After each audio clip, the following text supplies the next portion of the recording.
పదవ తరగతి తెలుగు భాషాంశాల్లో ఈరోజు పర్యాయ పదాల గురించి మనం చెప్పుకుందాం.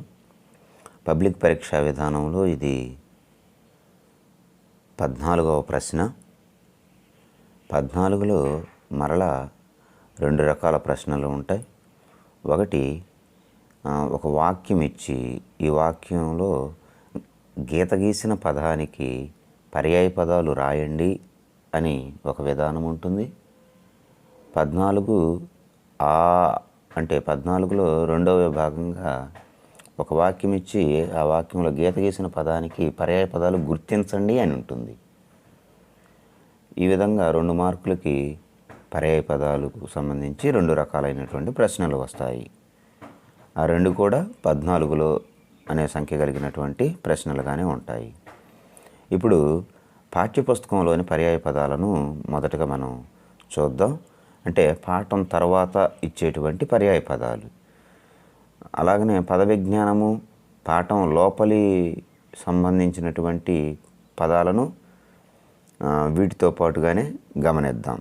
మొదటిగా ముందు పాఠ్యపుస్తకం తరువాత అంటే పాఠం తరువాత ఇచ్చేటువంటి భాషాంశాల్లోని పర్యాయ పదాలన్నింటినీ మనం ఇప్పుడు గమనిద్దాం. దాని తరువాత మరి పరీక్షా విధానంలో వచ్చేటువంటి కొన్ని రకాలైనటువంటి ప్రశ్నలు విధానమును కూడా మనం తెలుసుకుందాం పర్యాయ పదాలకు సంబంధించి. పర్యాయ పదాలు మరి 2 పరీక్షల్లో అడిగినప్పుడు కనీసం 2 పదాలు రాయవలసి ఉంటుంది. 2 పదాలు రాస్తే పర్యాయ పదాలకి మార్కు పడుతుంది. తెలిసినవైతే 3 రాయొచ్చు, 4 రాయొచ్చు. కానీ మనం 2 ప్రశ్నలు ఒక్కొక్క దానికి ఒక్కొక్క మార్కు చొప్పున 1 మార్కు పడాలంటే 2 పదాలు రాయవలసి ఉంటుంది. ఇది గమనించాలి విద్యార్థులు.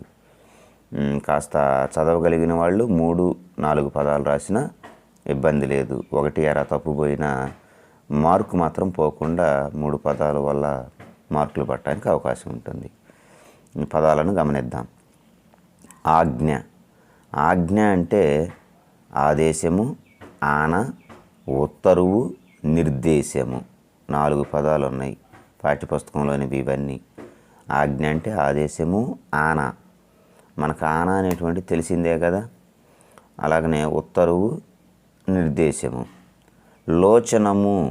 లోచనం అంటే అక్షి, చక్షువు, నేత్రము, నయనము, కన్ను. లోచనం అనే పదానికి పర్యాయ పదాలు కన్ను. మనకు పర్యాయ పదాల్లో అసలు ఆ పదానికి మొదట మనం ఒక అర్థాన్ని గ్రహించగలిగితే రెండవ దాన్ని ప్రయత్నం చేయవచ్చు. లోచనం అంటే అక్షి, చక్షువు, నేత్రము. మనకు నేత్రము తెలుసు, కన్ను తెలుసు, నయనము కూడా తెలుసు. అక్షి, చక్షువు ఇవి కొత్తగా నేర్చుకోవాల్సినవి అంతే. అనలము అంటే అగ్ని. అగ్ని, నిప్పు, వహ్ని, జ్వలనము అంటారు. స్త్రీ అంటే మగువ, కొమ్మ, ఇంతి, పడతి, నారి ఇట్లా చాలా పదాలు ఉన్నాయి. మగువ స్త్రీకి పర్యాయ పదాలు. కీర్తి అంటే యశస్సు, ఖ్యాతి, యశము. మనకు పాఠ్యాంశంలో వచ్చిన పదము యశము. యశస్సు, యశము, ఖ్యాతి. కానుక అంటే బహుమతి, మనకు తెలిసినటువంటి అర్థం. కానిక అంటారు, అంటే కానుక ప్రకృతి, కానిక వికృతి. నజరానా అని కూడా అంటారు. గ్రంథం అంటే పుస్తకము, కావ్యము, వాణి. రాజు అంటే ప్రభువు, నరపతి అంటే నరులకు అధిపతి అని. భూపాలుడు భూమిని పాలించువాడు. జనపాలుడు జనమును పాలించువాడు. ఇదన్నింటిని కూడా ఈ 4 పదాలు కూడా రాజు అనే పదానికి పర్యాయ పదాలు. పురము. పురము అంటే మనకు తెలుసు నగరము, పట్టణము, పురి, ప్రోలు. మనకి నగరం అని తెలుసు, పట్టణం అని తెలుసు, పురి అని కూడా అంటుంటాం. పురి అన్నా కూడా మరి పట్టణము, పురము అని అర్థమే. సందేహం, సంశయం, సందేయం. సందేహానికి వికృతి రూపం సందేయం. శంక, అనుమానం. శంక అన్న అనుమానం అన్న ఒకటే, సందేహం అన్న అనుమానం అన్న ఒకటే. చాడ్పు, చాడ్పున అంటే విధము, భంగి, రీతి, తీరు. చాడ్పు అనే పదానికి పర్యాయ పదాలు ఈ 4: విధము, భంగి, రీతి, తీరు. వెల్లి, వెల్లి అంటే ప్రవాహం. వెన్నెల వెల్లి పాలు కడలి అనే పదం వస్తుంది కదా. వెల్లి అంటే ప్రవాహం, వెన్నెల ప్రవాహం. వెల్లువ, స్రోతస్సు. కైవరం అంటే తెల్ల కలువ, ఇందీవరం, కుముదము, చంద్రకాంతము. కైవరం అంటే తెల్ల కలువ, ఇందీవరం అని కూడా అంటారు. కుముదము, కుముదని రాగము అని అట్లా అంటుంటారనమాట. చంద్రకాంత అని కూడా అంటుంటారు. కౌముది అంటే మనకి వెన్నెల పాఠంలో వచ్చింది. కౌముది అంటే వెన్నెల. చంద్రిక, చంద్రుడి నుంచి ప్రకాశించే కాంతి. జ్యోత్స్న, జ్యోత్స్న అన్న వెన్నెలే. సహజంగా పేరులో ఉపయోగిస్తుంటాం. జ్యోత్స్న అంటే వెన్నెల అని అర్థం. కౌముది. చంద్రుడు, సుధాకరుడు, శశి, శశాంకుడు, నెల వంక. తమస్సు అంటే చీకటి, అంధకారం, తిమిరం. చీకటి అంటే తమస్సు అంటే చీకటి, అంధకారం. చీకటి, అంధకారం మనకు తెలిసినవే. తిమిరం మనం నేర్చుకోవాల్సినటువంటిది. జంతువు, పశువు, మృగము, చతుష్పాదము, 4 పాదాలు కలిగినది అని అర్థం. పశువు, మృగము, చతుష్పాదము. జంతువు అనేదానికి పర్యాయ పదాలు. మూర్ధము, మూర్ధము ధన్యుడి పాఠంలో వస్తుంది. మూర్ధము అంటే తల, శిరస్సు, మస్తకం. తల, శిరస్సు, మస్తకం మూర్ధము అంటారు. బలము ముఖ్యమైనటువంటిది. బలము అంటే లావు, సత్తువ, పుష్టి. బలం అంటే లావు, సత్తువ, పుష్టి. వివరము, ఇది కూడా ముఖ్యమైనదే. వివరం అంటే రంధ్రము, కలుగు, కన్నము, బెజ్జము, సొరంగము. వీటిని వివరము అనే పదానికి పర్యాయ పదాలుగా చెప్పుకుంటాం. అలాగనే ఈశ్వరుడు అంటే శివుడు, శంకరుడు, త్రినేత్రుడు, పరమేశ్వరుడు. ఇట్లా అనేక పదాలు ఉన్నాయి ఈశ్వరుడు అనేటువంటి పదానికి పర్యాయ పదాలుగా. ఇందిర, లక్ష్మి అనే పదానికి పర్యాయ పదం ఇందిర, రమ, పద్మ, లచ్చి. లక్ష్మికి వికృతి రూపం లచ్చి. ఇందిర అన్న లక్ష్మీదేవే, రమ అన్న లక్ష్మీదేవి, రమాదేవి అంటాం. లక్ష్మీదేవి. పద్మ అన్న లక్ష్మీదేవి. కాబట్టి లక్ష్మి అనేదానికి పదానికి పర్యాయ పదాలు ఇవన్నీ. దేహం, దేహం అనేదానికి ఇది కూడా ముఖ్యమైనటువంటి ప్రశ్నే. దేహం అనేదానికి శరీరము, మేను, తనువు, కాయము. నేరము మనకి పద్యరత్నాల్లో వచ్చింది కదా. నేరము తప్త లోహమున నిలిచి అనామకమై నశించని. నేరం అంటే నీరు, జలము, ఉదకము. నీరు, జలము తెలుసు, ఉదకము గుర్తుంచుకోవాలి. పయోనిధి, పయోనిధి అంటే సముద్రము. దాశరథి కరుణా పయోనిధి. పయోనిధి అంటే సముద్రము అని అర్థం. సముద్రము, సాగరము, కడలి. సముద్రం తెలుసు, సాగరం తెలుసు, కడలి. అర్ణవము అన్న సముద్రమే, అబ్ది అన్న సముద్రమే. శతాబ్ది అంటుంటాం కదా, అట్లా. అబ్ది అంటే సముద్రం అని వస్తుంది, సంవత్సరం అని కూడా వస్తుంది నానార్థాలు. స్త్రీ, ఇంతి, వనిత, మహిళ, ఉవిద, కొమ్మ. ఇలాగ చాలా పదాలు ఉన్నాయి. పద్ధతి, ఇది కూడా ముఖ్యమైనది. పద్ధతి అంటే రీతి, విధము, వరుస, త్రోవ, ఫణితి. స్మరణ అంటే జ్ఞాపకము, తలపు, జ్ఞప్తి, సంస్మరణ. కొండ కొమ్ము అంటే కోటాగ్రము, శిఖరము. కోటాగ్రము, శిఖరము, కొండ కొమ్ము అంట. వివరము, వివరము అంటే ఇంతకుముందు కూడా వచ్చింది. రంధ్రము, కన్నము, బెజ్జము, బిలము.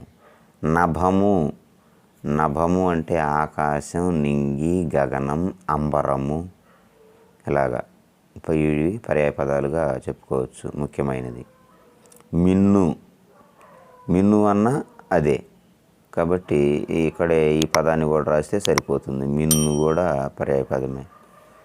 మిన్ను అన్న, నభము అన్న, ఆకాశం, నింగి, గగనము, అంబరం అన్న మొత్తం ఒకటే.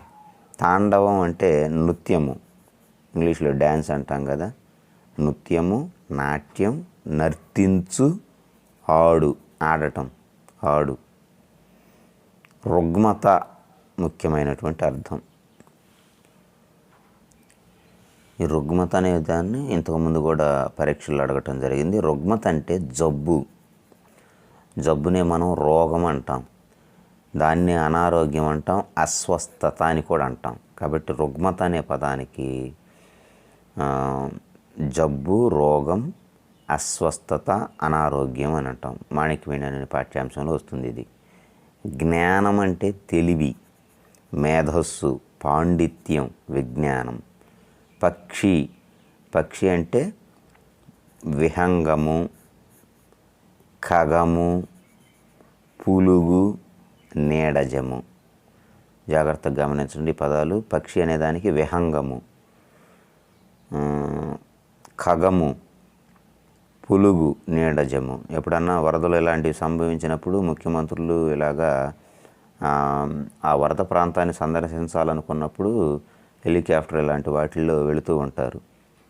అలా వెళ్ళేటప్పుడు ముఖ్యమంత్రి విహంగ వీక్షణము అంటారు. విహంగ వీక్షణం అంటే పక్షిలాగా ఆకాశంలో తిరుగుతూ పరీక్షిస్తున్నాడు అని అర్థం అన్నమాట. విహంగము అంటే పక్షి, ఖగము అన్న పక్షి, పులుగు, నీడజము. నేత్రం కన్ను, నయనము, అక్షి, చక్షువు. ఇంతకుముందు కూడా వచ్చింది ఇది. శిరస్సు అంటే ఇది కూడా వచ్చింది. తల, శీర్షము, మస్తకము, మూర్ధము. సూర్యుడు, సూర్యుడు అంటే రవి, భాస్కరుడు, ప్రభాకరుడు. ప్రభాకరుడు అన్నా కూడా సూర్యుడే, ప్రభాకరుడు. ఇనుడు, భానుడు, దినకరుడు. ఇవన్నీ కూడా సూర్యుడు అనే పదానికి పర్యాయ పదాలు. చెట్టు, తరువు, వృక్షము, మహీరుహము, పాదపము. ఇవి చెట్టు అనేదానికి పర్యాయ పదాలు. తరువు, వృక్షము, మహీరుహము. కొండ అంటే పర్వతం, మనకు తెలుసు. అద్రి అని కూడా అంటాం. అద్రి అన్న పర్వతమే. కొండ అంటే అద్రి, పర్వతము, నగము, శైలము అన్న కొండే, గిరి అన్న కొండే. ద్వాక్కవాటంబు, భిక్షాపాఠంలోది ద్వాక్కవాటంబు తెరువదయొకతే అని వస్తుంది. ద్వాక్కవాటం, కవాటం అంటే తలుపులు, ద్వాక్కవాటం అంటే ద్వారబంధం యొక్క తలుపులు. తలుపులు, ద్వారబంధము, గుమ్మము, వాకిలి. వనిత, వనిత అంటే మహిళ, స్త్రీ, పడతి, అంగన. పసిడి అంటే ముఖ్యమైనది ఇది. పసిడి అనేది కూడా బంగారం. పసిడి అంటే బంగారం, స్వర్ణము తెలుసు. బంగారం, స్వర్ణము. సువర్ణము కూడా తెలుసు, అంటే మంచి రంగు కలిగింది అని అర్థం. మంచి, వర్ణం అంటే రంగు, మంచి రంగు కలిగింది అని. కాంచనం అన్నా కూడా బంగారమే, కాంచనం. పైడి అన్న బంగారమే, పైడి తల్లి అమ్మవారు అంటుంటాం కదా, పైడి అనేది కూడా బంగారమే. పారాశర్యుడు, ఇది చాలా ముఖ్యమైనటువంటి ప్రశ్న. ఇది అర్థము, పర్యాయ పదము. పారాశర్యుడు, వ్యాసుడు, బాదరాయణుడు, కృష్ణద్వైపాయనుడు. మొత్తానికి వ్యాసుడికి మరొక పేర్లు ఇవి. బాదరాయణుడు, కృష్ణద్వైపాయనుడు. ఇది అసలు పేరు వ్యాసునికి, కృష్ణద్వైపాయనుడు అనేటువంటిది. కాబట్టి పారాశర్యుడు, వ్యాసుడు, బాదరాయణుడు, కృష్ణద్వైపాయనుడు. ఆగ్రహము అంటే కోపము, క్రోధము, కినుక, ఉద్రేకము.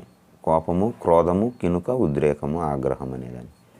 అహిమకరుడు, అహిమకరుడు అంటే హిమం అంటే చల్లని, అహిమం అంటే చల్లని కాని, అంటే వెచ్చని అని అర్థం. వెచ్చని కాంతులను ఇచ్చేటువంటి వాడు సూర్యుడు, భానుడు, రవి, ప్రభాకరుడు, భాస్కరుడు. ఇది ఇంతవరకు ఇప్పటి వరకు చెప్పిన సమాచారం అంతా పాఠ్యపుస్తకంలో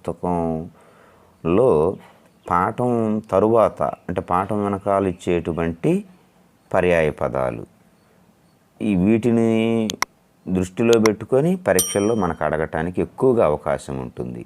ఆ తర్వాత పదజాలంలోవి కాకుండా పాఠంలోని అంశాలు మరియు పాఠ్యపుస్తకం చివరన ఉన్నటువంటి పద విజ్ఞానానికి సంబంధించిన అంశాలను కూడా మనం మరి పరిశీలించవలసి ఉంటుంది. వాటిని ఇప్పుడు మనం గమనిద్దాం. ఇది అధిక సమాచారము కాబట్టి మనం ఇప్పుడు నేర్చుకోబోయేదంతా అధిక సమాచారము అయినా గ్రహించాలి. దేవతలు అంటే సురులు, అనిమిషులు, అమరులు, మరణం లేని వారు సురులు, అనిమిషులు, వారికి దేవతలు అనేదానికి పర్యాయపదం. సౌదామిని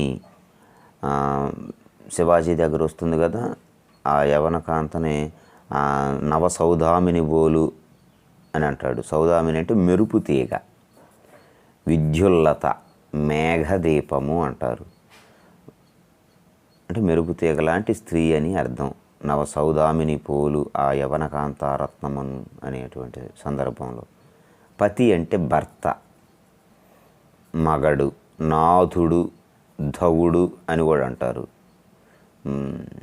ఓష్టము అంటే పెదవి, అధరము అన్న పెదవే, మోవి అంటే పెదవి. అంబుదము, అంబుదం అంటే మేఘము. జలధరము, జలమును ధరించున్నది. పయోధరము, పయస్సును ధరించున్నది. పయస్సు అంటే నీరు.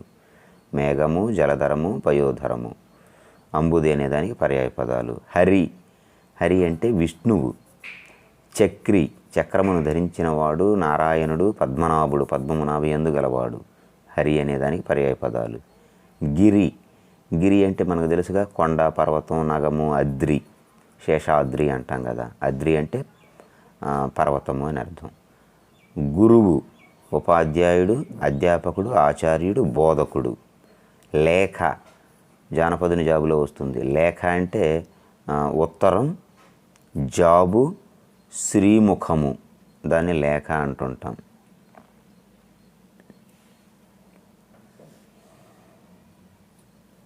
ఎలుక, ధన్యుడి పాఠంలో ఎలుక అంటే మూషికం, కనకము, ఒత్తుక. మామూలు కాబెడితేనేమో బంగారం అవుతుంది, ఒత్తు కాబెడితేనేమో ఎలుక అవుతుంది. కనకము, ఇలికము. సముదాయం అంటే గుంపు, రాశి, సమూహము. పగలు అంటే దివస్సు లేదా దివసము. అహనము, అహనము అన్న పగలే. మధ్యాహ్నం అంటాం కదా, పగటికి మధ్య భాగం అని అర్థం. దినము. రాత్రి అనే పదానికి పర్యాయ పదాలు చాలా ఉన్నాయి, గమనించండి. నిసి, రజని. రజని అంటే రాత్రి అని అర్థం. రజనీకర బింబం అంటే రాత్రిపూట వచ్చేటువంటి ఆ బింబము చంద్రబింబం, చంద్రుడు అని అర్థం. రజనీకర బింబం అంటే, రజని అంటే రాత్రి. యామిని అన్న రాత్రే. అంధకారము, చీకటి, ఇవన్నీ కూడా రాత్రి అనేదానికి పర్యాయ పదాలు. పాము అంటే సర్పము, భుజంగము.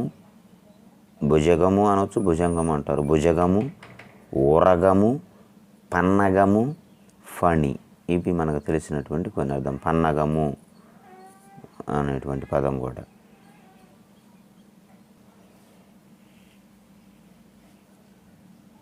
తేలు, తేలు అంటే కాలిక, కర్కోటము, కర్కోటరము, వృచ్చికము, విషపుచ్చము. తేలు అంటే కాలిక, కర్కోటము, కర్కోటరము, వృచ్చికము మనకు తెలిసిన పదం.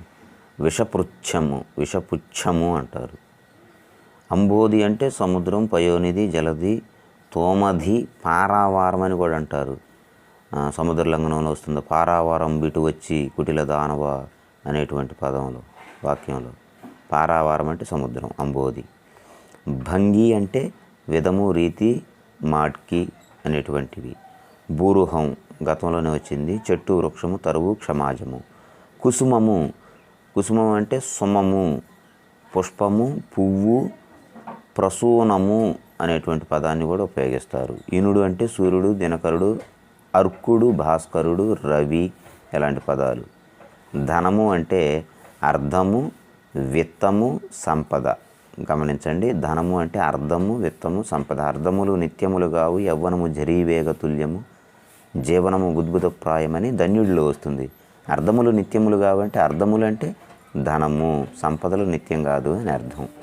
చిత్తము, చిత్తము అంటే మనస్సు, హృదయము, మది.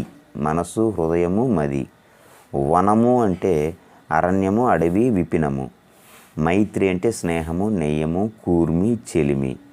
ఝరి అంటే ఝరీ ప్రవాహం అంటే నది, వాహిని, స్రవంతి. కూర్మము అంటే తాబేలు, మందరము, కమటము. తాబేలు తెలుసు, మందరుడు అనే పదం వచ్చింది కాబట్టి మందరము తెలుసు. కమఠము అనే పదం కూడా అదే. అనృతము, ఇది కూడా మనకి ధన్యుడి పాఠంలో వస్తుంది. అనృతం అంటే అబద్ధము, అసత్యము, బొంకు అని అర్థం. అనృతం ఆడుట కంటే మరణము మేలు అని వస్తుంది కదా. అనృతము, నృతము కానిది. నృతం అంటే సత్యము, అనృతం అంటే అసత్యము అని అర్థం.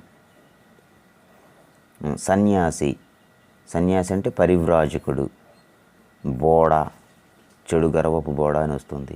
యతి, భిక్షువు. కాబట్టి సన్యాసి అనే పదానికి పర్యాయ పదాలు ఇవి. నిమిత్తము అంటే కారణము, హేతువు, కథము. రాజు అంటే నృపతి, నరపతి, భూపతి, నరపాలుడు వచ్చింది. ఖ్యాతి అంటే కీర్తి, యశస్సు, ప్రశస్తి వచ్చింది. మర్మము అంటే మర్మము, పరులకు మర్మము చెప్పకని శతక మధురములో వస్తుంది. రహస్యము, గుట్టు, గోప్యము. తాలిమి అంటే ఓర్పు, క్షమ, సహనము. నీ కనుల యందు తాలిమి సారింపుమి అంటాడు. శ్రీ అంటే లక్ష్మి, రమ, సంపద, ఐశ్వర్యము. కరి అంటే ఏనుగు, గజము, హస్తి, కుంజరము. అన్నిటికీ ఇది పర్యాయ పదాలు. కరి అంటే ఏనుగు, గజమన్నా ఏనుగే గజేంద్రుడు, హస్తి అన్న ఏనుగే, కుంజరము అన్న అదే. కుంజర యోధంబు దోమ కుత్తుకొచ్చని అంటాడు. మూర్ఖుడు అంటే ముష్కరుడు, కలుడు, మూఢుడు. ఉక్తి అంటే ఉక్తి అంటే మాట, సూక్తి అంటే మంచి మాట. ఉక్తి అంటే మాట, పలుకు, భాషితము, వచనము, భాషణము. కాకి అంటే వాయసము, చిరజీవి, అరిష్టము, కంటకము అని అర్థం పర్యాయ పదాల్లో. కన్ను అంటే నయనము, నేత్రము, అక్షి, చక్షువు. సమూహం అంటే గుంపు, రాశి, సముదాయం. మూల్యం అంటే ధర, వెల, విలువ, ఖరీదు. అమూల్యం అంటే వెలలేనిది, అంటే చాలా ఖరీదు కలిగినటువంటిది అని అర్థం. అమూల్యము చాలా విలువైనది అని అర్థం. పోరాటము అంటే యుద్ధము, రణము, సంగరము. సంగరమన్నా, రణమన్నా, యుద్ధమన్నా ఒకే అర్థం. పోరాటం అనే దానికి పర్యాయ పదాలు. వివాహం అంటే పెళ్ళి మనకు తెలుసు, కళ్యాణం తెలుసు. పరిణయము కూడా పర్యాయ పదంగా వాడతాం. ముద్ర అంటే చిహ్నము, గుర్తు, జ్ఞాపిక, ఆనవాలు. ఏదన్నా ఆనవాలు చెప్పండి అంటే గుర్తు చెప్పండి అని. గుర్తు అంటే జ్ఞాపిక, జ్ఞాపిక అంటే చిహ్నము, చిహ్నం అంటే ముద్ర. కార్ముఖము కర్మకారుని చేత చేయబడిందని సముద్ర లంఘనంలో వస్తుంది. కార్ముఖం అంటే విల్లు. కార్ముఖం అంటే విల్లు, ధనస్సు, చాపము, కోదండము అని కూడా అంటాం. కోదండపాణి అంటారు కదా. అంటే కోదండపాణి అంటే విల్లు చేతిలో కలిగిన వాడు అని అర్థం. శ్రీరాముడిని కోదండపాణి అంటారు. కాబట్టి కార్ముఖం అంటే విల్లు, ధనస్సు, చాపము, కోదండము. కేలు అంటే హస్తము, చేయి, కరము, పాణి అని అర్థం. గాడ్పు, గాడ్పు అంటే గాలి, వాయువు, పవనము. గాడ్పు కొడుకు అంటే వాయుదేవుని కుమారుడు హనుమంతుడు అని అర్థం. గాడ్పు అంటే గాలి, వాయువు, పవనము. తర్వాత వసనము అంటే వస్త్రము, వలువ, చీర, అంబరము అని అర్థం. వస్త్రము యశో వసనంబులు అవనికి అర్పించి అచ్చల్వ అని వస్తుంది. శ్రవణములు అంటే చెవులు, వీణులు, కర్ణములు. కర్ణములు అన్నా కూడా చెవులే. పొట్ట అంటే ఉదరము, కడుపు, బొజ్జ. మనిషి అంటే నరుడు, మానవుడు, మర్త్యుడు మరణం కలిగిన వాడు, జనుడు, మనుజుడు. జింక అంటే కురంగము, హరిణము, సులోచనము, మంచి కన్నులు కలిగింది. లోచనం అంటే కన్ను, సులోచనం అంటే మంచి కళ్ళు కలిగింది, అంటే పెద్ద పెద్ద మంచిగా ఉన్నటువంటి కళ్ళు కలిగిందని. సారంగము అని కూడా అర్థం. మాణిక్యము, పద్మరాగము, కెంపు, రత్నము, కురువిందము. గుర్రం అంటే అశ్వము మనకు తెలుసు, తురగము తెలుసు, హయము అని కూడా అంటారు. కవిత్వము, కవనము, కవిత అనేటువంటి పర్యాయ పదానికి ప్రకృతికి కైత వికృతి. కవిత అనేటువంటి పదానికి ప్రకృతి అయితే కవిత అనేది కైత వికృతి. పర్యాయ పదాల్లో కవిత్వము, కవనము, కైత.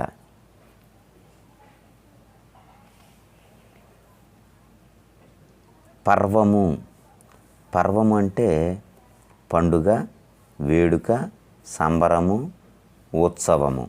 పర్వం ప్రకృతి, పబ్బము అంటాం కదా వికృతిలో. పర్వం అంటే పండుగ, వేడుక, సంబరము, ఉత్సవం. భారతంలోని భాగాలను కూడా పర్వాలే అంటారు. అది నానా అర్థాల్లో వస్తుంది, మనకిప్పుడు అది అవసరత లేదు. గృహము అంటే ఇల్లు, సదనము, నిలయము, నివాసము. మొగము అంటే ఆస్యము అంటే ముఖం అని అర్థం. పంచాస్యం అంటే వెడల్పాటి ముఖం కలిగింది, సింహం అని అర్థం. ఆస్యం అంటే ముఖం. ముఖము, ఆననము అన్న ముఖమే. మనకు భిక్షాపాఠంలో పార్వతీదేవిని సంబోధిస్తూ ఇతర బ్రాహ్మణ స్త్రీలను సంబోధిస్తూ వస్తుంది. ఆననం అన్న ముఖమే. మౌని అంటే ఋషి, తపసి, ముని. కన్నీరు అంటే అశ్రువు, బాష్ప బిందువులు అంటాం కదా. నయన జలము, నేత్ర జలము. గొంతు అంటే గొంతుక, కంఠము, కుత్తుక, గళము అంటే గొంతు అని అర్థం. యువగళము అంటే యువకుల యొక్క గొంతు అని అర్థం. పక్షి అంటే పిట్ట. గగనచరము, ఆకాశంలో తిరిగేది. నీడజము, విహంగము, విహాసము. ఇవన్నీ పక్షి అనే పదానికి పర్యాయ పదాలు. నెయ్యి, ఆజ్యము, ఘృతము, నేయి, తోయదము. బ్రాహ్మణుడు, భూసురుడు అంటే భూమి అందలి దేవత. విప్రుడు, ద్విజుడు, భూదేవుడు. అర్ధాంగి అంటే భార్య, ఇల్లాలు, పత్ని, ఆలు, కళత్రము. శిష్యుడు అంటే చాతురుడు, అంతేవాసి, చట్టు, శ్రావకుడు. భాగీరథి అంటే గంగానది.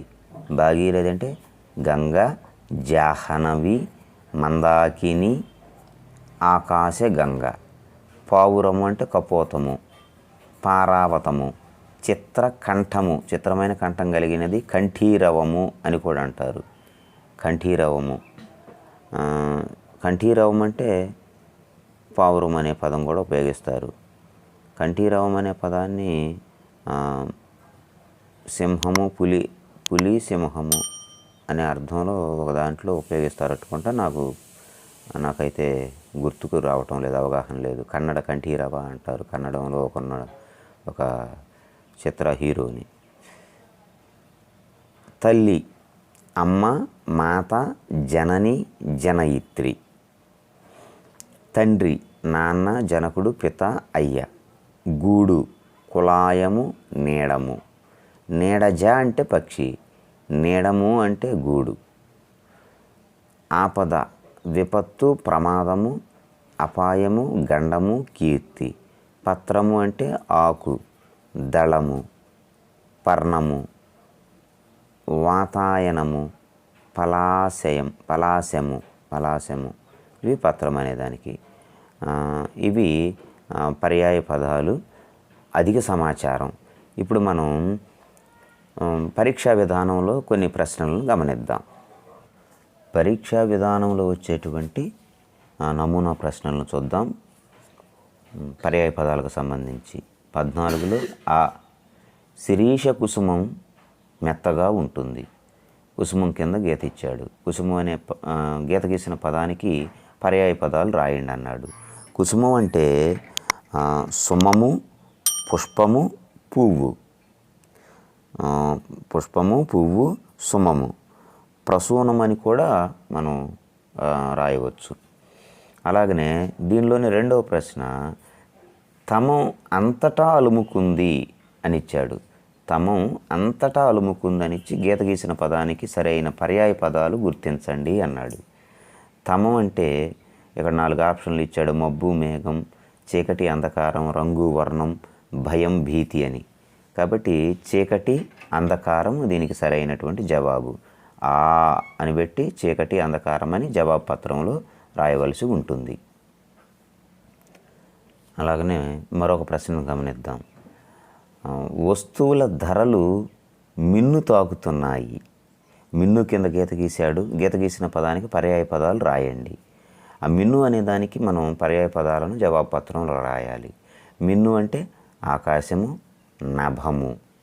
నభము అన్న ఆకాశం అన్న ఒకటే. అలాగనే నింగి, గగనము, అంబరము అనేటువంటి పదాలు కూడా వస్తాయి. నింగి, గగనము, అంబరము, ఆకాశము, నభము కూడా వస్తుంది. ఇలా ఏవైనా 2 పదాలు రాస్తే సరిపోతుంది, 1 మార్కు పడుతుంది అన్నమాట. అలాగనే సామాన్యంగా చరిత్ర నిర్మాతలుగా స్త్రీలకు గుర్తింపు దొరకదు. సామాన్యంగా చరిత్ర నిర్మాతలుగా స్త్రీలకు గుర్తింపు దొరకదు అని పెట్టి స్త్రీ అనే పదం కింద గీత గీశాడు. స్త్రీ అంటే ఇంతి, పడతి, భార్య, సతి, రాణి, రాజ్ఞి, నాయకురాలు, గృహిణి అని ఆప్షన్లు ఇచ్చాడు. ఇంతి, పడతి స్త్రీ అనేదానికి పర్యాయ పదాలు. ఈ విధానంలో పరీక్షల్లో ప్రశ్నలు అడగటం జరుగుతుంది.